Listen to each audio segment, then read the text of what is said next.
First, open the Settings app on your Android phone. Scroll down and tap Security or Privacy, depending on your phone. Now look for App Lock. Tap on it. If prompted, set up a PIN, password, or pattern. You can also enable fingerprint or face unlock if your phone supports it. After setting up the lock method, you'll see a list of installed apps.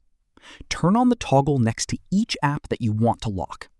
For example, you can lock WhatsApp, Gallery, Photos, Messages, or any other app. Once you've selected the apps, exit the Settings app.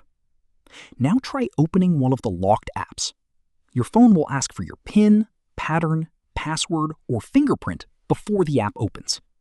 That's it. This is how you can lock individual apps on Android. If you found this video helpful, don't forget to like the video, subscribe to our channel, and press the bell icon for more tutorials. Thanks for watching.